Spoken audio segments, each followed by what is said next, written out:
The government deceived hundreds of black men in that syphilis study for decades, allowing many to die by withholding treatment so doctors could study how the disease ravaged black bodies.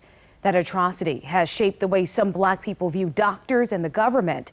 So I reached out to a descendant of one of the men in that syphilis study, who now lives in Virginia, to get her take on the COVID-19 vaccine. They were human beings. They deserved the dignity and the respect and the care as every human being did. Lily Tyson Head's father, Freddie Lee Tyson, was among the 600 black men deliberately deceived by the United States government in that now infamous syphilis study. And they were so trusting. These were some honest men. And now there's distrust among some in the black community of the new COVID vaccine because of the government's sinister history. They wanted the men to die so that they could figure out how the syphilis affected their bodies. But Head says a key part of the government's deception in the study, withholding the cure to syphilis for hundreds of black men, makes her determined to roll up her sleeve for the COVID-19 vaccine. When the vaccine is available to my group, I plan to take it. My father was denied that opportunity. Denied and lied to for 40 years. Beginning in 1932, a government-led team of doctors recruited hundreds of black men in Macon County, Alabama. Doctors told them they had bad blood that needed to be studied at Tuskegee Institute. In reality, the men had syphilis, a deadly disease.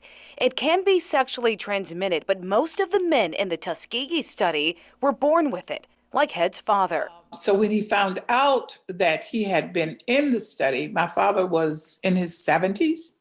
It was to him very disturbing and angry that he had been so deceived and had been told such a lie. A lie brought to light in 1972 by Associated Press reporter Jean Heller.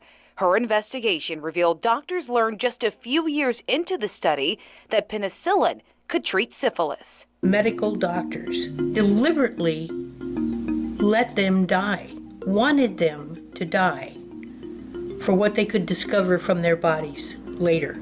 Everyone who knew about this and didn't blow the whistle, that didn't shout to high heaven, "This is wrong," is culpable. The government officially apologized in 1997. What the United States government did was shameful.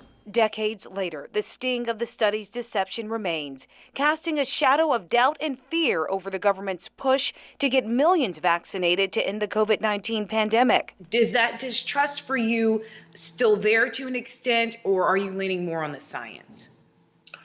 I'm leaning on the science and hoping that the government will acknowledge what has happened in the past and why our distrust is so deep. While Head's father didn't die of syphilis, some of the men did, or went blind, or had severe health problems because the government withheld treatment. And that's why Head is urging the government to do the right thing today. I hope this vaccine will reach everyone, especially those who need it the most, the ones who are left out, the ones who are marginalized. They were denied it. So let's make sure that none of us are denied the vaccine, no matter who we are. Head says the syphilis study descendants have different views on taking the vaccine, but they are on the same page when it comes to educating everyone about what happened in this country through their foundation, Voices for Our Fathers. They hope sharing their fathers' stories will ensure this never happens again.